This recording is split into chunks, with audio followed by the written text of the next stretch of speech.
Magandang araw sa lahat ng nakikinig sa channel na ito. Ang kwentong ibabahagi ko ay kwentong naikwento rin ng aking lolo noong bata pa ako. Ito ay tungkol sa dalagang si Filomena na umiikot lamang ang buhay sa presensya ng mambabarang, mangkukulam, albularyo at mga aswang. Lumaki si Filomena kasama lamang ang kanyang ina na si Remedios. Wala na siyang ama at ayon sa kanyang ina, ang kanyang ama at ang kanyang kapatid na babae ay pinatay ng mga aswang. Kaya labis ang pagkauhaw ng kanyang ina na makapaghigante. Ang kanyang ina ay isang mambabarang. Kakayahan na minana nito sa kanyang namayapang lola. Kapag may mga taong nagmalupit sa kanila, humahantong ang mga ito sa kamatayan dahil sa pangbabarang ng kanyang ina. Kahit maging siya ay tinuturuan ito sa ganoong gawain. Isang araw, umuwi ang kanyang ina na dumudugo ang ulo. Labis ang kanyang pag-aalala. Kaya inalalayan niya itong makapasok sa tahanan nila. Anong nangyari, ina? Bakit nagdurugo ang iyong ulo? Si Pasita. Pinagbintangan ako na ako daw ang dahilan kung bakit nagkaroon ng peste sa kanyang palayan. May kakayahan daw akong gawin yun. Kaya ito, hinagisan niya ako ng bato sa ulo. Diyos ko, ina, napakasama naman ang ugali ng alin na yun. Halika po, gagamitan ko ang sugat mo. Sige anak, ngunit pagkatapos nito, lalagyan ko siya ng peste sa kanyang katawan. Nang sa gayon, hindi lang palayan niya ang pinipeste kundi maging siya rin. Tulad nga ng sinabi ni Aling Remedios, pagkatapos siyang gamutin ni Filomena, inihanda nito lahat ng gagamitin upang lagyan ng barang ang ginang na naging dahilan ng pagdurugo ng ulo nito. Dahil lumaki si Filomena sa poder ni Remedios, kung ano ang paniniwala nito ay siya ring paniniwala niya. Kaya sa pagkakataong yon, hindi namamalayan ni Filomena na ang gawaing barang ng kanyang ina ay isa sa masasamang aktibidad. Siya mismo ang naghanda sa lahat ng gagamitin ng kanyang ina upang isagawa ang paghihiganti nito kay Aling Pasita. Sigurado ako, ina, may hirapan siya nito. Papatayin mo ba siya? Papahirapan ko muna siya bago ko siya patayin. Kung sana lang, ina, si Aling Pasita lang ang aswang na pumatay kay ama at sa aking kapatid. Nakakapaghiganti na tayo. Huwag kang mag-alala, Filomena. Darating tayo sa punto na mapanood silang nahihirapan at nagmamakaawa sa atin na huwag nang ituloy ang barang. Ipaparamdam natin sa kanila ang sakit na ating nararamdaman noong pinatay nilang 2 miyembro ng ating pamilya. Huwag kang mag-alala, ina. Kapag ako'y naging kasing galing mo na, ako mismo ang papatay sa kanila. Sige anak, halika. Itong si Pasita. Subukan mo pahirapan gamit ang iyong sariling kakayahan. Tulad ng sinabi ng kanyang ina, siya ang gumawa ng barang na ipapataw kay Aling Pasita. Gumamit sila ng insekto upang ilagay sa loob ng katawan nito. Pinagpuyitan nila mag-ina ang ganoong aktibidad hanggang sa kinabukasan, kumalat ang balitang nagkasakit daw si Aling Pasita. Gumuhit naman ang mapaghiganting ngiti sa mga labi ni Filomena. Natutuwa siya sa balitang tumalab ang barang na ginawa niya. Ibig sabihin, pwede na siyang matawag na mambabarang at malapit na siyang maging kasing galing ng kanyang ina. Sandali muna siyang nagpahinga noon sa pambabarang, kaya naman ang epekto ay humupa rin kay Aling Pasita. Kumbaga, pareho silang nagpapahinga. Hanggang sa lumabas siya at nakikibalita. Narinig niya ang usapan tungkol sa kanyang ina at isang babae pa ang lumapit sa kanya upang alipustahin siya. Ang pangalan nito ay si Melissa. Kaya ka ba nandito, Filomena? Para malaman ang resulta ng pambabarang ng iyong ina kay Aling Pasita? Mag-iingat ka sa iyong mga pinagsasasabi, Melissa. Wala kang patunay na isang mambabarang ang aking ina. Kung ganon, kung hindi ang iyong ina, sino? Ikaw ba, Filomena? Kung para sa'yo, ako ang gumawa ng barang, sige, Ipakita mong patunay, Melissa. Kapag ikaw ay nagkamali, magtutuos tayo. Isa sa natutunan ni Filomena noon ay ang magsinungaling at magtago ng katotohanan. Natuto siya kung paano lusutan ang mga kasalanang nagawa sa kalmadong paraan. Kaya naman umalis si Melissa sa harapan niya na sinamaan siya ng tingin.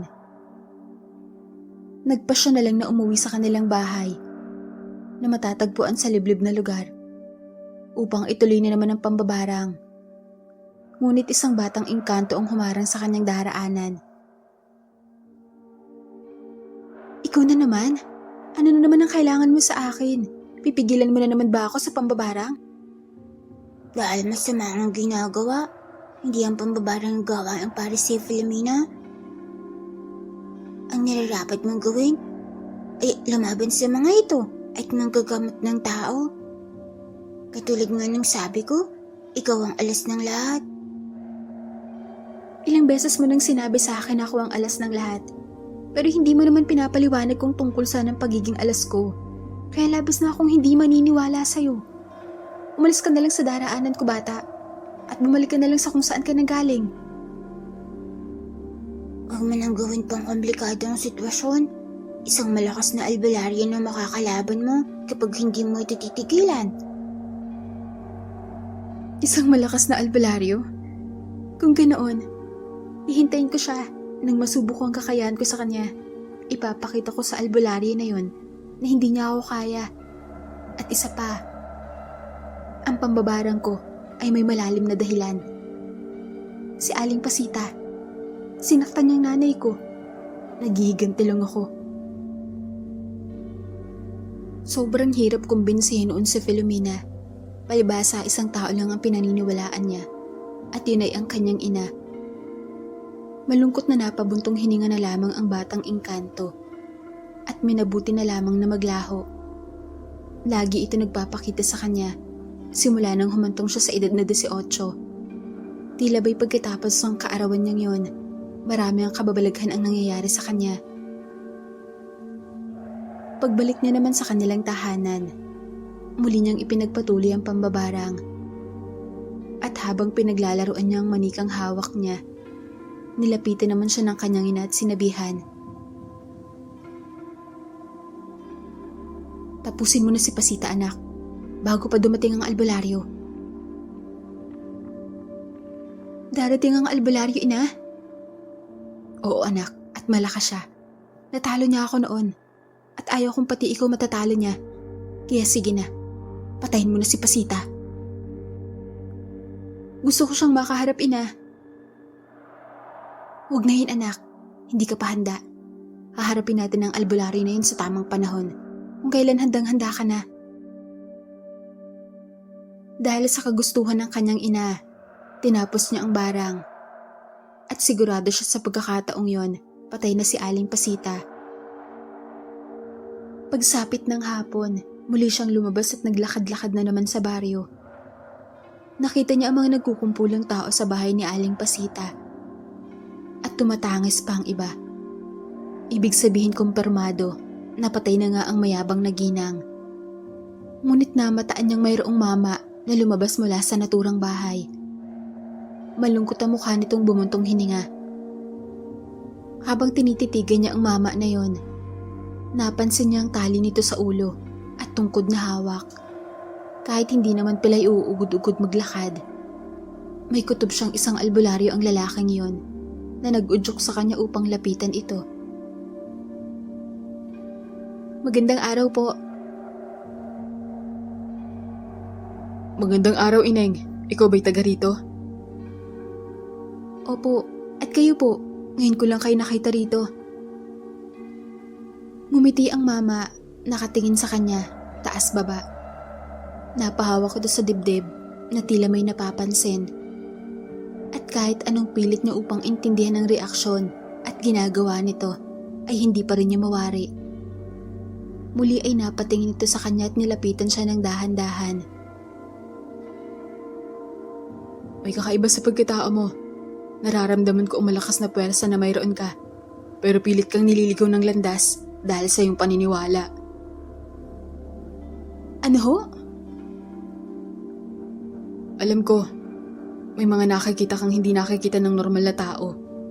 May kakayahan kang hindi kayang gawin ng iba. Napaatras siya dahil mukhang alam ng albularyo na isa siyang mambabarang. Lihim na napakayom ang kanyang kamao at sinaman ito ng tingin. Umalis siya sa harapan nito at tumakbo ng mabilis. Habang pauwi sa kanila, hinarangan ulit siya ng batang engkanto na madalas nangungulit sa kanya. Hindi mo siya kailangan maging kalaban. Sino? Ang mama ba na yon? Alam ko isa siyang albularyo at ako ay mampabarang. Kalaban ko siya. Magkalaban kami. Nagkakamali ka. Hindi mo siya kalaban. Makinig ka sa akin, Filomena. Hindi ka ipinanganak para maging mambabarang. Pinanganak ka bilang tagapagtanggol. Ikaw ang nagkakamali. Mambabarang ang nanay ko, kaya mambabarang din ako. At hindi ako tagapagtanggol ng mga taong mapang-api. May nagbulog ka ng sarili mong paniniwala. Sana pagdating ng araw, kapag alam mo na ang buong katotohanan, hindi mo sana pagsisiyan ng iyong mga ginawa. Walang ano-ano ay naglaho sa kanyang harapan ng batang babae. Napaisip siya sandali. Parang may ibig ipahiwatig ang batang yun sa kanya at hindi niya mawari kung ano. Ngunit kalaunan, ipinagsawalang bahala na lamang niya ang mga sinabi nito at dumiretso na sa bahay nila. Sinabi niya sa kanyang ina na may nakaharap siyang albularyo at kinausap siya nito. Nagulat ang kanyang ina at inapuro siya nito magbalot ng mga gamit nila. Kailangan natin makaalis sa lalong madaling panahon, Filomena. Masyadong malakas ang albularyo na yun at alam kong tutugisin ka niya. Hindi ka pa ganoon kalakas para harapin siya. Ina, saan naman po tayo pupunta? Sa malayo, sa lugar na hindi kayang tuntunin ng albularyo na yun. Sumunod lang si Filomena sa kagustuhan ng kanyang ina. Ito lang ang lagi niyang ginagawa. Ang naging desisyon ng ina ay desisyon na rin niya. Simula nang maranasan niyang saktan siya nito, natakot na siyang sumuway, kaya lahat ng sinasabi nito, sumusunod siyang walang pagdadalawang isip. Sa ilalim ng gabi, binigtas nila ang masukal na gubat. Iba't ibang mga nilalang ang kanya nakikita sa dilim, dahil isa iyon sa kanya mga kakayahan. Nakakarinig din kasi siya ng mga ingay mula sa malayo at may matalas din siyang pang-amoy. Sa kabila ng mga kakayahan niyang yon, nakaramdam naman siya ng takot. Tumambad kasi sa paningin niyang iba't ibang uri ng mga nilalang sa paligid. May mga kapre, duwende, sigbin, na para sa kanya. Ang mga ito ay higit na mas nakakatakot na mga nilalang sa buong mundo. Kumapit lamang siya sa kanyang ina, samantalang ang kanyang ina naman ay tuloy lang sa pagdadasal ng orasyon habang naglalakad. Nakarating sila sa bandang ilog na malaki. Doon ay nanguha sila ng puno ng saging sa gilid ng ilog at pinagdikit-dikit nila ito. Nakagawa sila ng balsa gamit lamang ng mga bagay na iyon at yun ang kanilang sinakyan at hinayaang dalhin sila ng agos ng tubig. Ngunit sa kasagsagan ng kanilang pagsakay sa balsa, biglang nagsisulputan ng mga taong baryo sa ilog na yon. Dahil malalim, ay hindi sila kaagad malapitan ng mga ito. Labis na takot ang kanyang nararamdaman.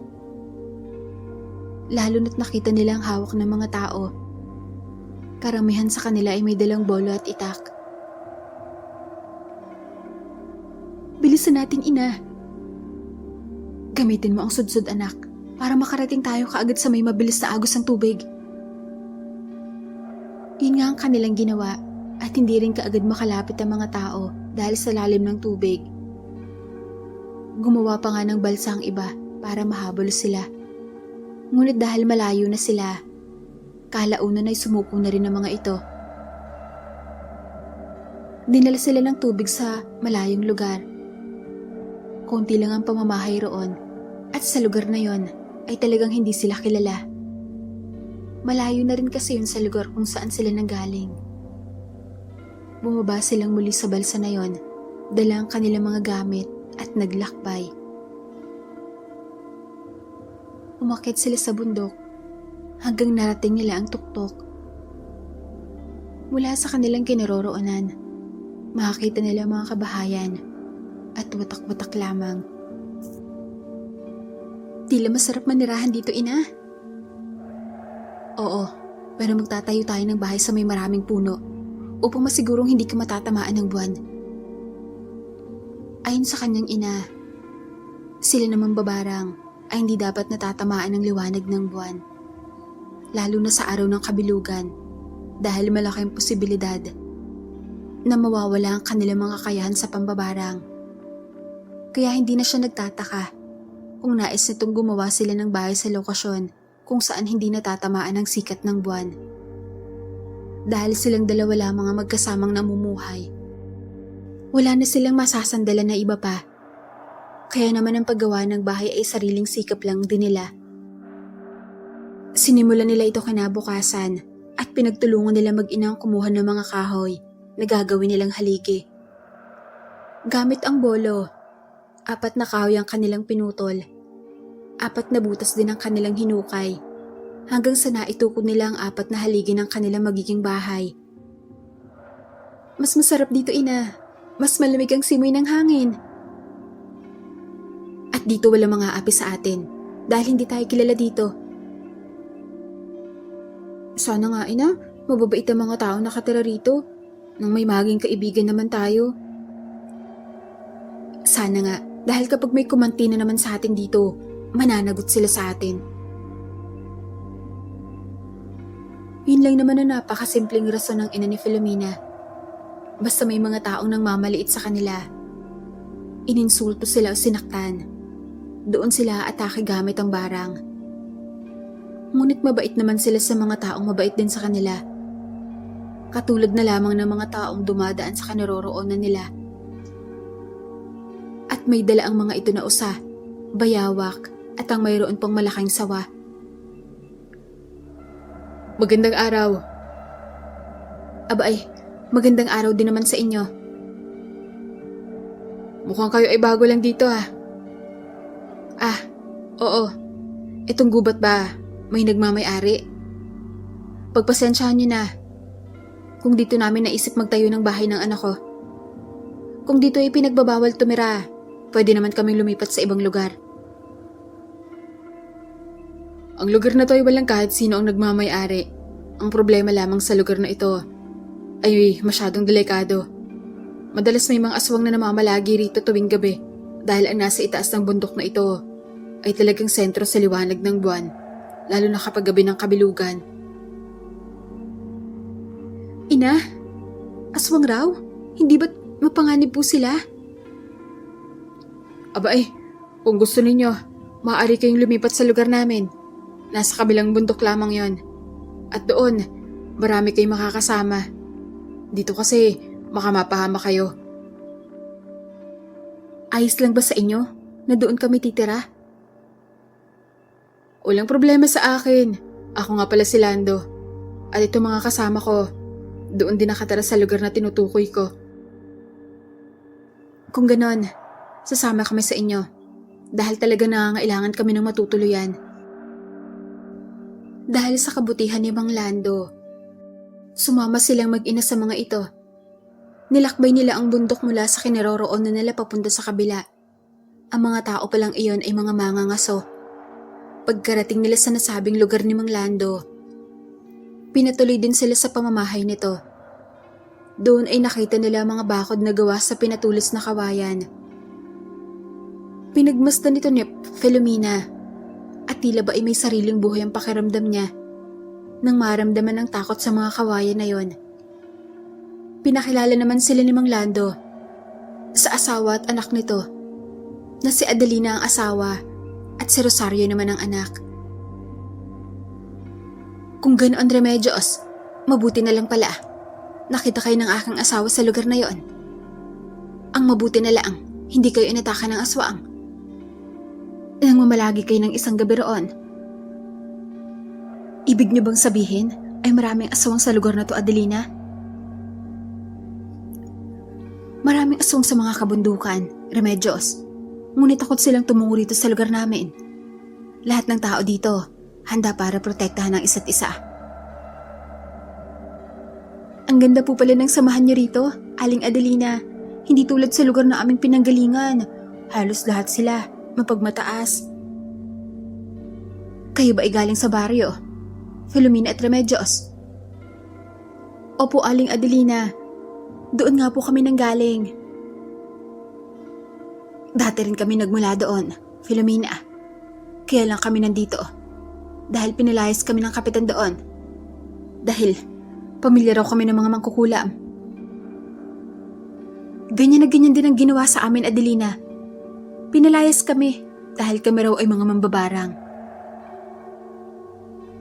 Ngunit aaminin ko, Remedios, ang pagiging mangkukulam namin ay may katotohanan.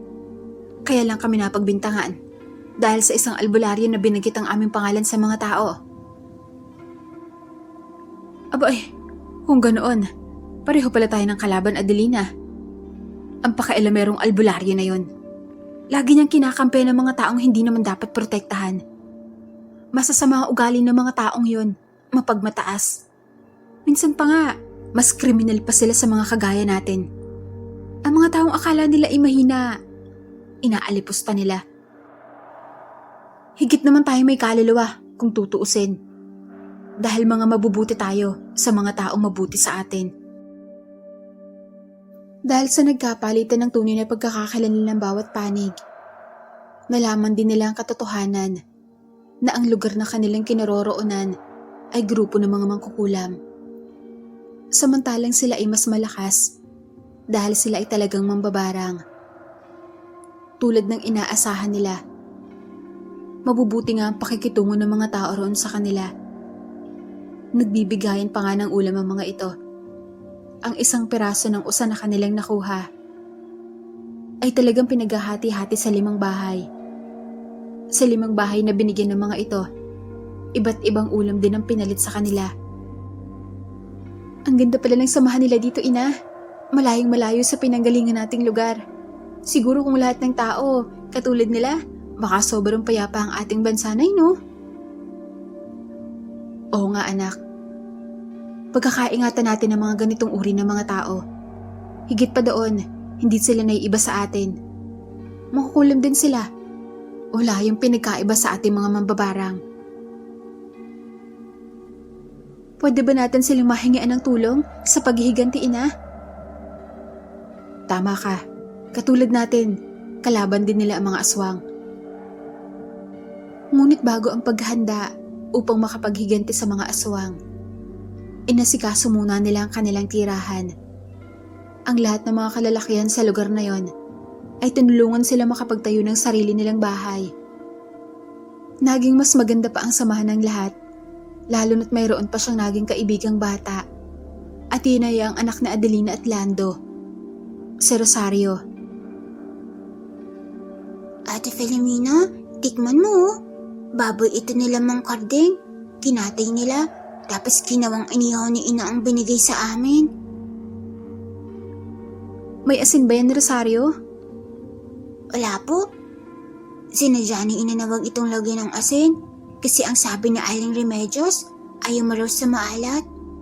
Kaya ito, niluto lang ng ina ko na walang pinahid na kahit na ano. Naku, nakakahiya naman sa iyong ina, Rosario. Talagang inalam pa ng iyong inang klase ng pagkain para sa akin? Marami ka rin hindi kinakain, ate. Ayaw mo rin daw sa bawang. Iswang ka ba, Ate Filomena? Ha? Hindi Isa akong mambabarang at hindi ako aswang, Rosario. Ayaw ko lang talaga sa bawang at asin. Maanghang kasi ang bawang, tapos ang asin, sobrang alat. Hindi ko rin naman kayang kumain ng bawang, Ate Filomena. Mabaho nga eh. Sa loob ng 2 araw, pahinga, trabaho. Pahinga, trabaho ang ginagawa ng mga kasama nila sa paggawa ng bahay hanggang sa natapos na ito. Tuwang-tuwa ang mag-ina sa bagong bahay nila na gawa sa kugon, kawayan at kahoy. Gumawa pa sila ng piging upang ipagdiwang sila bilang bagong kapitbahay. Naging masaya ang araw na yon para sa kanila. Labis naman ang tuwa na nararamdaman nila mag-ina noon. Isang umaga naman, nag-aya sila Aling Adelina na maglalabas sa ilog. Ngunit nasa ibaba pa ito banda, habang ang bahay nila ay nasa itaas na bahagi ng bundok. Dahil kulang sila sa gamit, pinahiram naman sila ng palanggana at tabla ng isa pa nilang kapitbahay. Naiwan ang kanyang ina sa bahay at ang kasama lamang niyang bumaba ay si Aling Adelina at si Rosario na anak nito. Nang makarating naman sila sa malaking ilog upang maglaba, may mga tao namang dumaan doon. Isang ginang, isang lalaki na tila mas matanda lang ng ilang taon sa kanya at isang mama. Tila isang buong pamilya sila.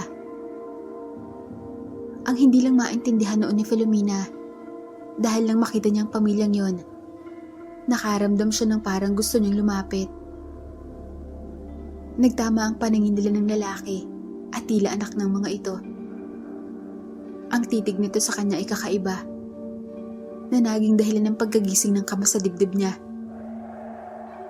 Sino po sila, Aling Adelina?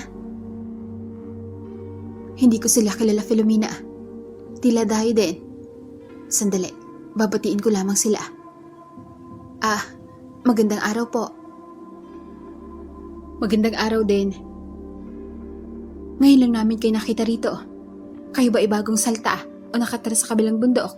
Ako nga pala si Adelina. Ako naman si Guadalupe at nakatira kami sa kabilang bundok. Dumaan lang kami rito dahil nagbabakas sakali na malapit lang. Galing kasi kami sa kasunod na bundok nitong kinaroroonan nyo. Ganoon po ba? Siya nga pala, itong aking mga kasama. Itong batang babae ay ako, si Rosario. At itong dalaga naman ay kaibigan namin, si Filomena. Bagong salta lang sila rito.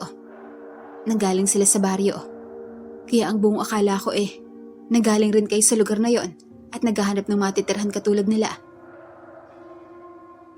Lumipat ang paningin ng ginang sa kanya. Kumunot noo ito habang pinagmamasdan siya. Nakipagtitigin naman siya rito.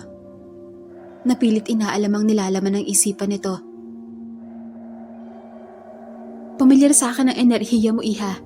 Maaari ko bang malaman kung ano ang pangalan ng iyong ina? Dahil sa tanong ng ginang, agad siyang tinubuan ng pagdududa sa kanyang katawan. Bumaling muna ang tingin niya kay Aling Adelina, na napatingin din siya sa kanya, na tila ba ay naguguluhan. Kalmado lamang ang kanyang tindig at nagpa siyang bumuntong hinanga saka nagsinungaling. Consuelo, iyan ho ang pangalan ng aking ina. At nanggaling nga sa pinakamalapit na baryo. Bakit niyo ho na itatanong? Wala naman. Nagtataka lamang ako sa pamilyar na enerhiya mula sa'yo. Anong enerhiya po, Aling Guadalupe? Kaibang enerhiya. Malakas. Sobrang lakas. Hindi ko po kayo maintindihan. Pareho lang tayo. Wala akong maintindihan. Sapagkat ramdam kita at malinaw sa akin ang ganoong pakiramdam. O siya kami hahayo na. Natuwa akong makakilala kayo. Lalo ka na. Filomena.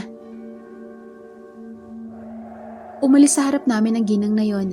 At bago pa tuluyang umalis ang dalawang lalaki na kasama nito, tumingin muna ang mga ito sa kanya. Lalo na ang lalaki, na tila ba'y iba ang titig sa kanya. Sinundan nila ng tingin ng mga taong yun na parehong nagtataka. Nang makalayo na ang mga ito, ay nagsalita si Rosario. Tila nakuha ang atensyon mo ng gwapong binata, Ate Filomena. Paano kaya kung naiibigan ka niya? Ano ka ba, Rosario? Saan mo na naman napulot ang ganyang ideya? Kay bata-bata mo pa. Marunong ka na sa pag-ibig na yan. Naman? Nakuha ko lamang yun kina Ate Madeline. May lihim na pagtingin kasi siya kay Kuya Leonardo. Ikaw, Rosario, tigil-tigilan mo yan, ha? Hayaan mo na si Ate Madeline at Kuya Leonardo mo. Buhay nila yon. Hindi ka pwedeng makisali dahil bata ka pa. At saka, Rosario, ang ganoong tingin ng lalaki ay hindi naman pag-ibig ang ibig sabihin nun. Kung ganun, ano pong ibig sabihin ng kanyang mga tingin? Kakaiba, hindi ko mawari. Para bang matagal na niya akong kilala? At parang alam niya ang buong pangyayari sa buhay ko. Yun ang nakikita ko sa mga mata niya, Rosario. Naging palaisipan kay Filomena ang pagkikita nila ng mga taong yon. Ang nararamdaman niya nang makita niya ang mga ito ay walang pinagkaiba sa nararamdaman niya noong nakita niya ang albularyo. Pinagpatuloy nila ang kanilang paglalaba.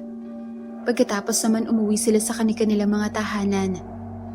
At habang nagsasampay, naikwento niya sa kanyang ina ang tungkol sa ginang na si Guadalupe at sa mga kasama nito. Ano ka mo? Guadalupe? Si Guadalupe ang nakita mo? Kilala mo ba siya, ina? Nanahimik ang kanyang ina na tila bibiglang nababahala. Pinagmasdan naman niya ang ekspresyon ng mukha nito. At habang tinititigan niya ito, hindi niya maiwasang mag-alala. Ina, kilala mo ba siya? Sa susunod na makita mo siya, umiwas ka sa kanya. Nararamdaman niya ang pagiging mambabarang mo. Malakas siya, anak. Dahil isa siyang gabunan. Gabunan? Ibig mong sabihin, ina? Isa siyang aswang? Oo, anak. Siya ang pumatay sa ama at kapatid mo. Hindi ko siya kayang labanan noon dahil mahina pa lang ako. Masyadong malakas ang lahing gabunan ng aswang. Kaya higit na makapangyarihan ng mambabarang. Kaya nila itong labanan. Kailangan natin ng malakas na puwersa. Dahil sa sinabi ng kanyang ina, hinayaan naman niya ang sarili niyang mahulog sa malalim na pag-iisip. Nakita niya ang aswang na pumatay sa kanyang ama at kapatid. Ang ibig sabihin, pwede na siya magsimula sa kanyang paghihiganti. Ngunit kinagabihan sa kalagitnaan ng gabi, habang natutulog ang lahat. Ang pamilyar na presensya ay papalapit na naging dahilan ng kanyang pagising. Habang nararamdaman niya ang presensya na yon, gusto niyang lumabas at yun nga ang kanyang ginagawa. Tila ba ay dala ng mga presensya na yon ang isang bagay na kailangan niya. Ngunit nang malapit na siya sa pintuan, biglang nagpakita sa kanya ang bata. Huwag, Filomena. Pigilan mo ang sarili. Meron akong gustong makuha sa labas. Wala akong gustong makuha sa labas, Filomena. Bahagi ng pagkatao na kailangan mong pigilan kapag pinagbigyan mong hinahanap ng katawan. Babanig ka sa kasamaan. Hindi niya maintindihan ang sinasabi ng batang engkanto. Ngunit mas hindi niya maintindihan ang kanyang nararamdaman.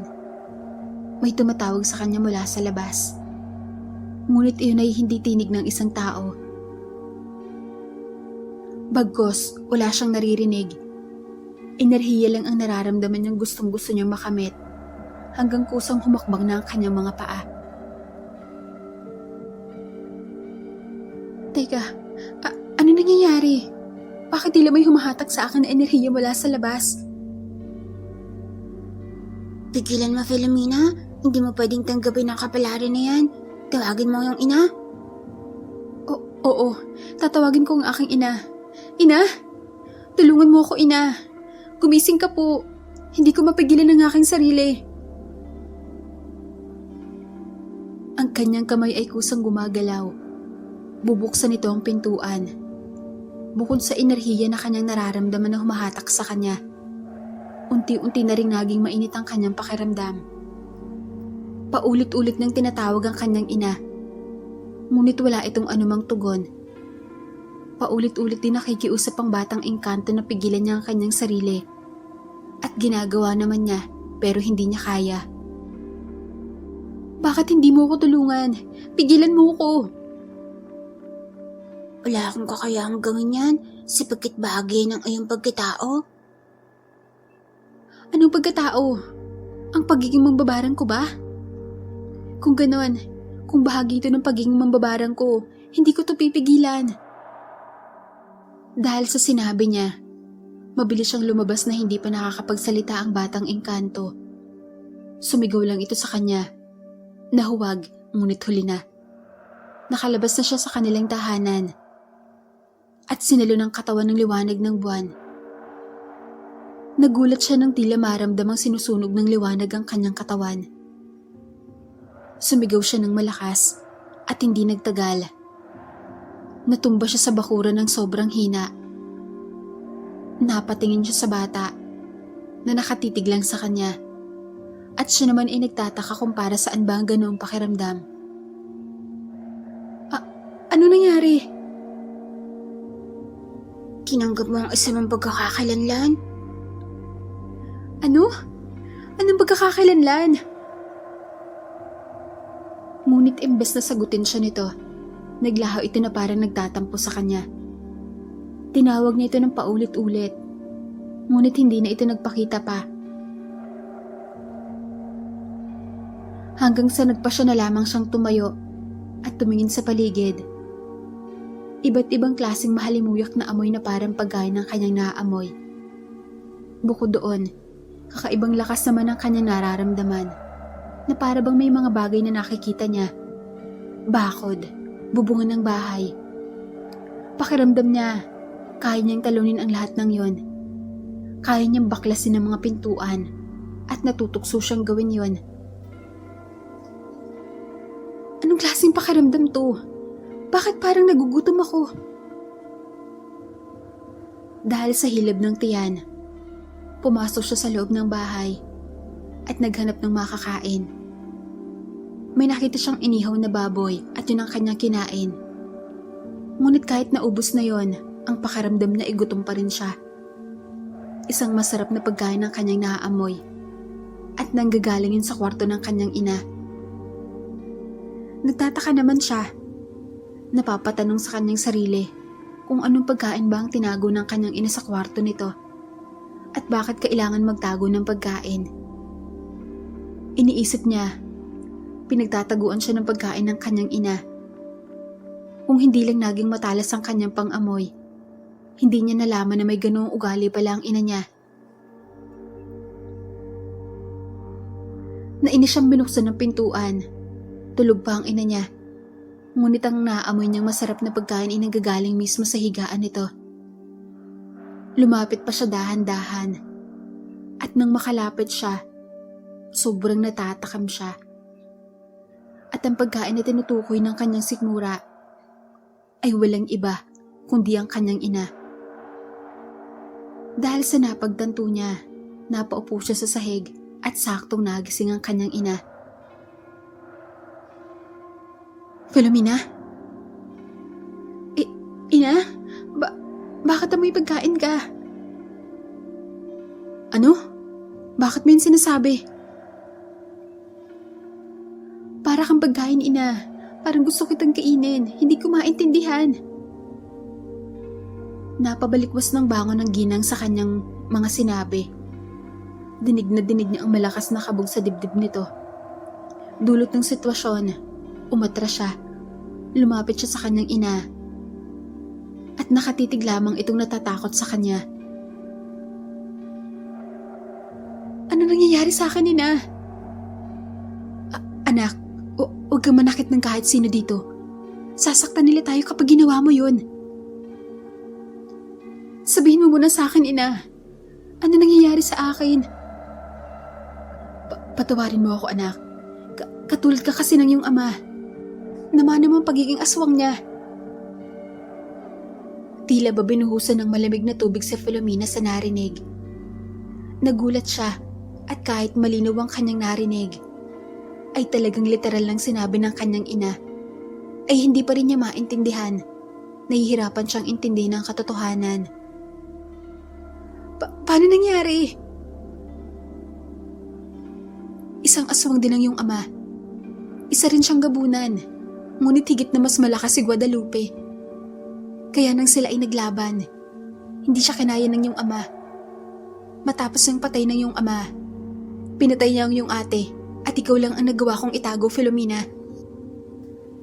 Mahigpit na napakuyom ng kamao si Filomena. Labis ang galit na kanyang nararamdaman. Sa kabila ng gutom na nararamdaman niya, nang tumayo ang kanyang ina upang lapitan siya, umatras siya. Diyan ka lang, ina. Baka kasi masaktan kita. Sige anak, gamutin mo ang iyong gutom. Hayop ang kainin mo, anak, pagkatapos mong kumain. Bumalik ka dito, ngunit mag-ingat ka. Opo, ina, at gusto kong mamaya pagbalik ko, sabihin mo sa akin lahat ng dapat kong malaman. Pangako, anak. Sige na, habang tulog pa ang lahat. Lumabas ng bahay si Filomena. Napakatahimik ng gabi. Ngunit sa kanilang bakuran pa lang, parang may gusto siyang ilabas sa katawan niya. Hinayaan niya ito dahil nahirapan naman talaga siyang pigilan. Nagkubli na lamang siya sa likuran ng kanilang bahay at doon pinagbigyan ng kanyang sarili. Inilabas niya ang isa pa niyang pagkakakilanlan. Ramdam niya ang init sa kanyang pagbabago. Imbes na masaktan, ginhawa pa ang nararamdaman niya habang nagpapalit ng anyo. Maririnig ang tumutunog niyang mga buto at makikita niya sa kanyang anina ang lumalaki niyang anyo. Makikita din niya ang pagbabago ng kulay ng kanyang buhok. Nagiging puti ito at ang katawan niya ay natutubuan din ng balahibong itim. Naging isa siyang malaki at mabangis na nilalang at ang lakas na kanyang nararamdaman ay mas naging doble pa. Pagkatapos ng kanyang pagbabalat kayo, lumabas siya upang maghanap ng pagkain.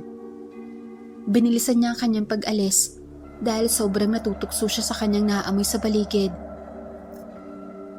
Tumakbo siya ng mabilis, sobrang bilis, hanggang sa makarating siya sa malayo. Nakita na lamang niya ang kanyang sarili na tumungo sa pinakamataas na bundok. Ang bundok kung saan sa tuktok nito nakasentro ang liwanag ng buwan. Nang tumungo siya roon, umangal siya ng malakas. At sa kanyang pag-angil, may mga nagsidatingan. Sa bangis ng kanyang pagkaaswang, hindi siya nakaramdam ng takot. Kahit ang mga aswang na nasa paligid niya ay nagbabanta. Tila ba'y anumang oras ay aatakin siya ng mga ito. Hanggang pinapalibutan siya ng mga katulad niya. Isang babae naman ang dumaan sa pagitan ng mga ito at lumapit sa kanya. Akala ko, hindi mo tatanggapin ang pagiging aswang mo.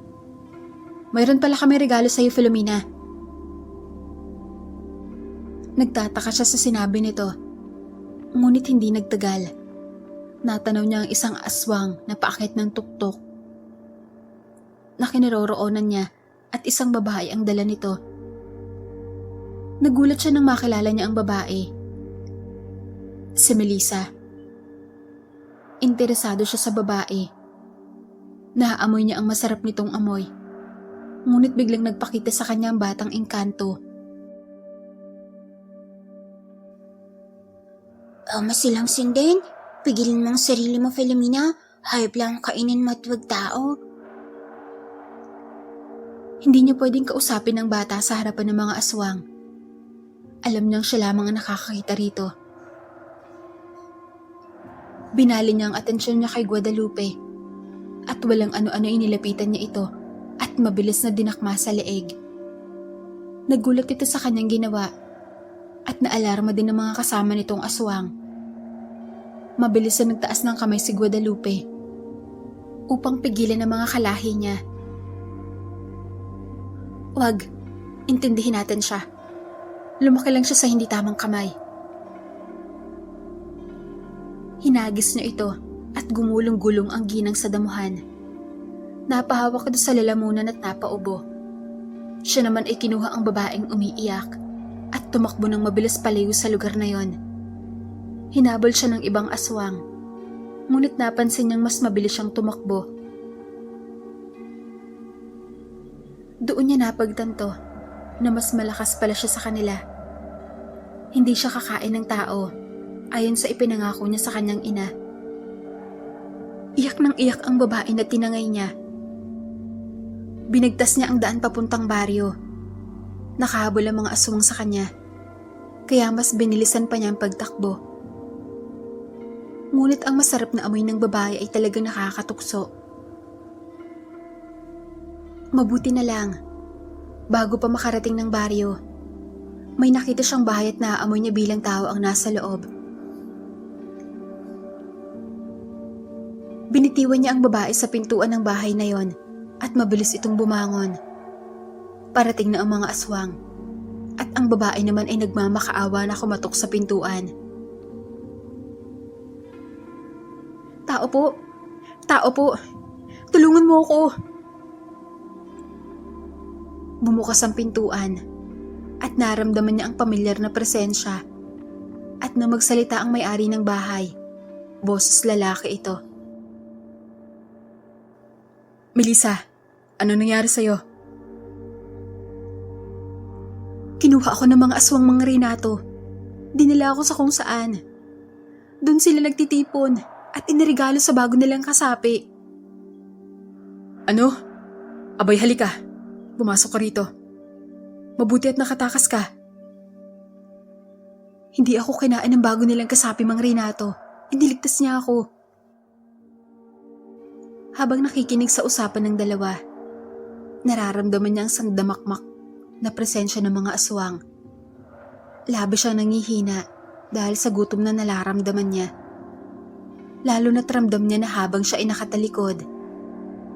Tinititigan siya ng dalawa bago pumasok ang mga ito sa loob ng bahay.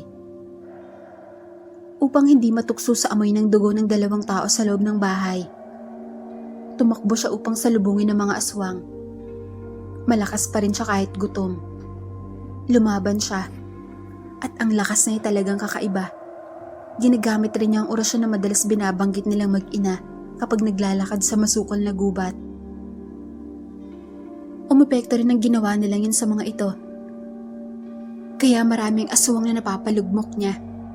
Naalala pa niya ang boses ng batang engkanto na piliin niya ang maging tagapagligtas ng tao. Habang iniisip niya yon, mas lumalakas siya. Nawawala ang gutom niya. Ngunit hindi sa lahat ng pagkakataon malakas siya.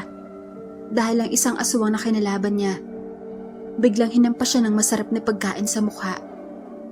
Isang patay na sanggol na tila galing pa sa sinapupunan ng isang buntis.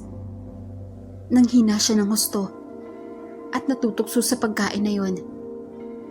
Kinukumbinsi pa siya ng mga aswang at nagpalit ng anyo naman ang isa sa kanyang harapan. Kung ayaw mong pumatay ng tao, heto, kami na ang gumawa na hindi mo nakikita kung sino ang pinatay. Hindi mo na malalaman kung kanino ang sanggol na ito. Ang tanging gagawin mo lamang ay kainin ito. Kaya ano pang hinihintay mo? Matapang siya nagpalit ng anyo sa harapan nito. At agad na sinambit ang mga salitang pambabarang. Napahina niya ang aswang sa harapan niya, pero lumalaban ito. Hanggang sa siya naman na nangihina. Hayop ang Remedios na yun? Tinuruan kanya ng orasyon laban sa amin? Malamang, dahil nanay ko siya, tuturuan niya talaga ako upang buksain kayo. Hindi mo siya ina. Sa palagay niyo ba, maniniwala ako sa'yo? Kung ina mo siya, bakit ka katulad namin? Kainin mo itong sanggol habang sariwa pa. Hindi ako kakain ng tao. At kaya ako naging katulad nyo ay dahil kauri nyo ang tatay ko. Hindi aswang ang tatay mo, Filomena. Huwag kang maniwala sa babaeng yun. Ako ang ina mo at hindi siya. Ano kung sabi mo? Hindi si Remedios ang nanay mo. At hindi aswang ang tatay mo. Maniwala ka sa akin, anak. Huwag mo nang bilugin ang ulo ko. Mabilis ang paglabas niya ng kanyang kuko at hinampas si Guadalupe gamit ito.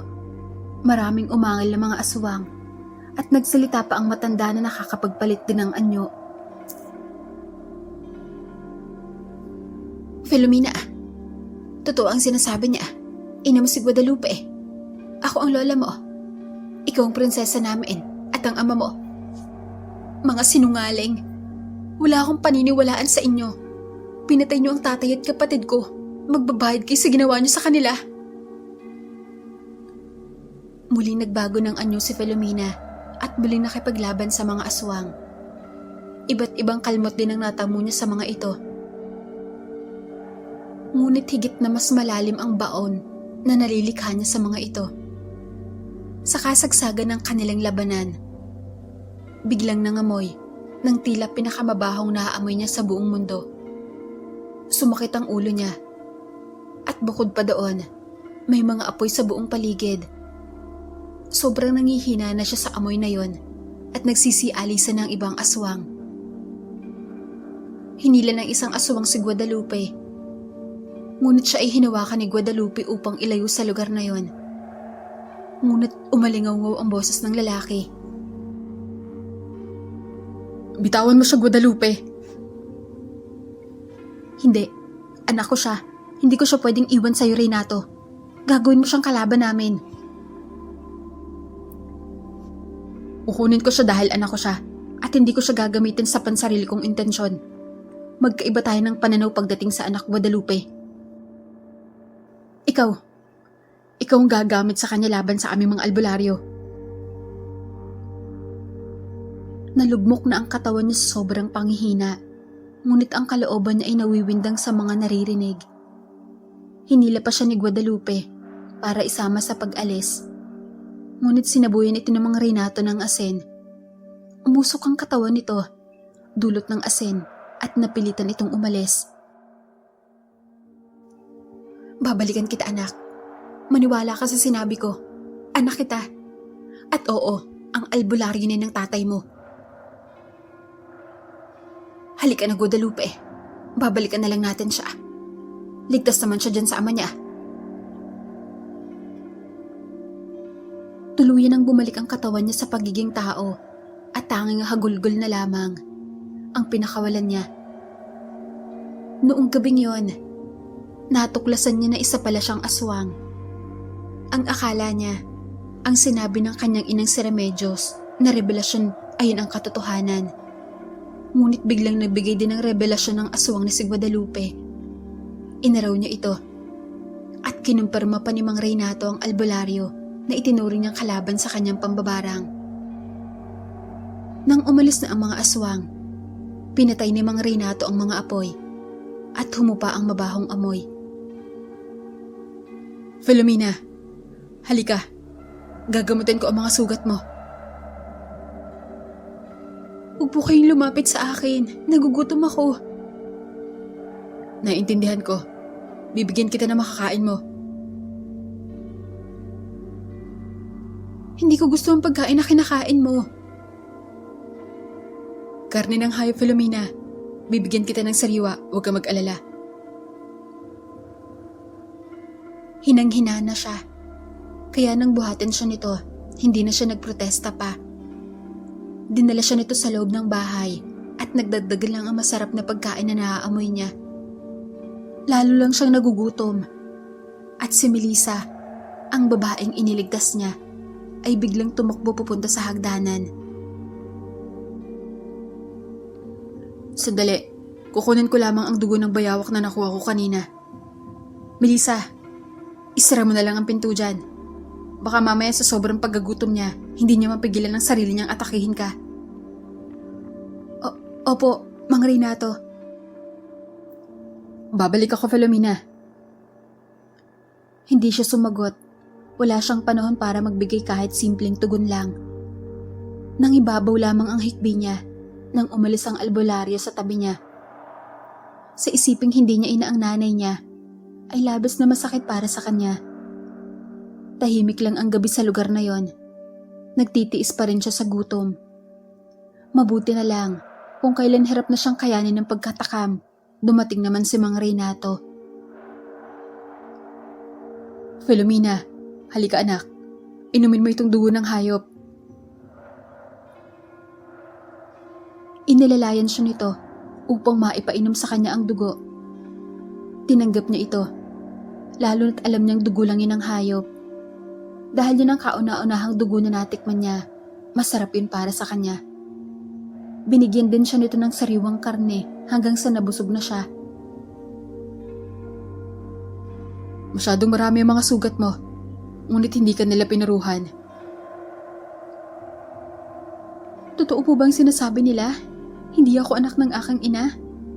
At ang tunay kong ina ay ang aswang na yon? At ikaw ang aking ama?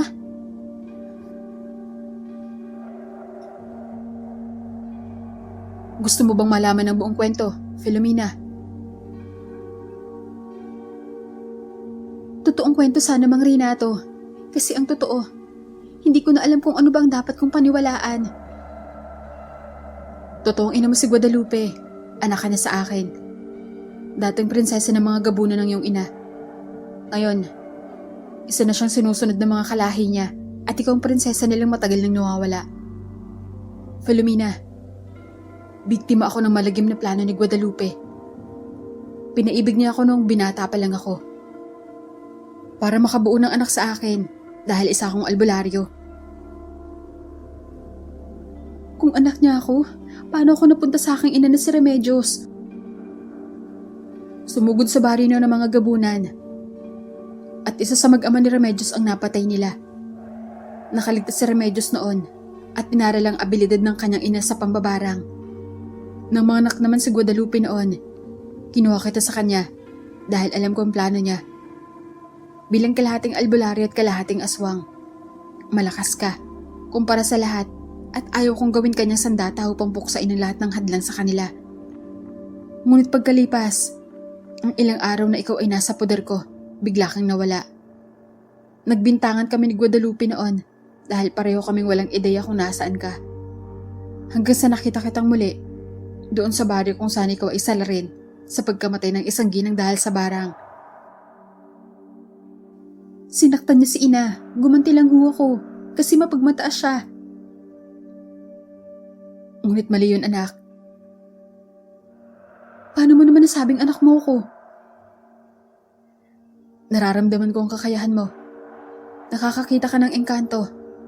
Kapre, duwende, lahat ng mga hindi kaya makita ng normal na tao ay nakikita mo. Ramdam na ramdam ko na nagmula ka sa akin, Filomena. Katulad sa kung paano ka nararamdaman ni Guadalupe. At tama siya. Binibilog ni Remedios ang ulo mo. Pinaniwala ka niya na tama ang lahat ng mga ginagawa niya. Ngunit mali ang pumatay ng tao, anak. Humaba pa ang usapan nila habang ginagamot siya. At dahil sa malinaw na pagsasalaysay sa kanya ni Mang Renato ng katotohanan, natugma sa lahat ng mga napansin niya. Naniwala siya rito. Si Melissa naman ay nagpasalamat sa kanyang pagligtas rito mula sa angkan ng kanyang ina. Dahil sa kanya, nakauwi itong buhay sa pamilya nito. Pinili naman niyang mamalagi sa kanyang ama. At nakita naman niya mga ginagawa nito bilang albularyo. Nanggagamat ito ng mga tao. At nakikita naman niya ang saya sa mukha ng kanyang ama kapag may natutulungan ito. Dahil doon, natuto na rin siya sa mga ginagawa nito. Ang pagtulong sa mga tao ang lagi nilang ginagawa. Iba sa nakasanayan niya noon kasama ang kanyang ina. Ngunit sa kabila ng masayang pagtulong niya sa paggagamot ng kanyang ama, inilala naman niya ang kalagayan ng kanyang ina na si Remedios. Dahil doon inaisipan niyang dalawin naman ito. Nagpaalam siya sa kanyang ama. Ngunit nagdalawang isip ito sa una. Ngunit dahil namilit siya, pumayag na lang ito. Masaya naman siyang bumalik sa lugar kung saan nakatira ang kanyang ina na si Remedios. Ngunit nang makarating siya doon, hindi niya inaasahan ng malaking sorpresa.